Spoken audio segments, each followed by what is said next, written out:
All right, so we're just going to do one question here, basically doing the reverse of sketching. So I'm giving you a graph and we're going to find the equation from the graph, but we'll use that sort of standard form to write this out. So what we would want to do to find the equation is probably try to identify our key points. This one's kind of wide, so it might be hard to see where the middle is. So the easiest thing to do is find like the leftmost and rightmost points.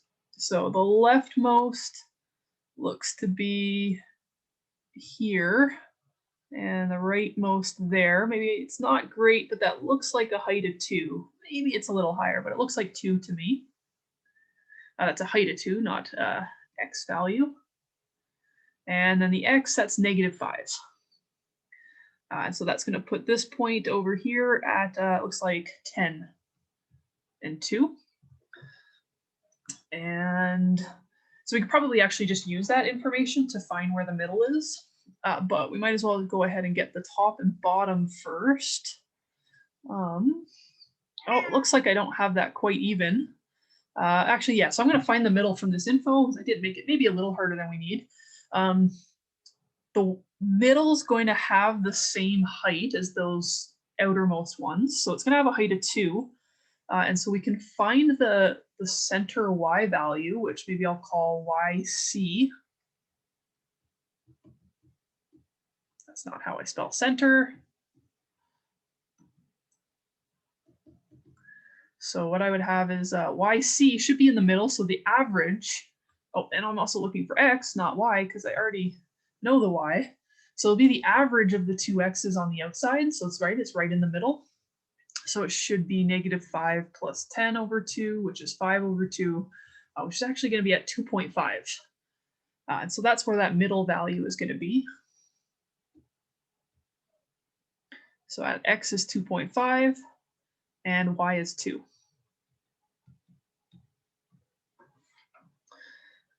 All right, and now what I would probably do is go up and down from there to get my max height and min height.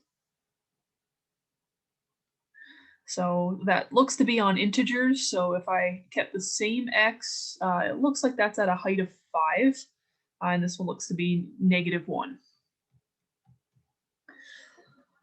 So from that, we should be able to figure out all of the height, so the rx and the ry. So this height here is 3. So that's that like y radius right there. And if I want to get the x radius, it's going to be the distance from this point out. So however you have to calculate that, what you could do is do subtraction. So that x radius, so the first x is 2.5. And then on the left is -5. So that total distance is 7.5. And if you don't believe me, you should be able to see 7.5 as you make your way from one point to the next in the picture. But that should be pretty much all the info that we need to put it together.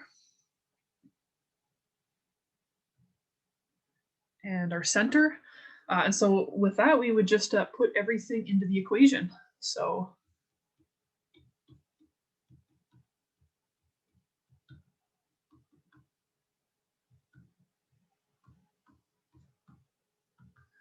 maybe tell I'm getting tired as my writing is getting really sloppy.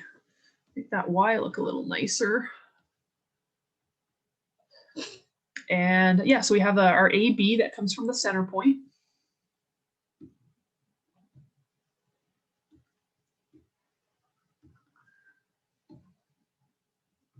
I don't need an equals there because I'm working with an equation. So that'll be x minus 2.5 squared. And my rx is that it's going to be ugly decimal, 7.5 squared, plus y minus b. So y minus 2 squared over 3 squared equals 1. And I mean, you can simplify the numbers on the bottom if you like, but shouldn't be necessary. And yeah, that would be your total equation there. So that should do it. That's your equation of an ellipse. This is maybe a little harder than I wanted because of the decimal, but the decimal doesn't affect how you plug the numbers in. So this is basically what you would do for any of these things. Find the leftmost and rightmost, or find the top and bottom, and then just kind of figure out the little details from there.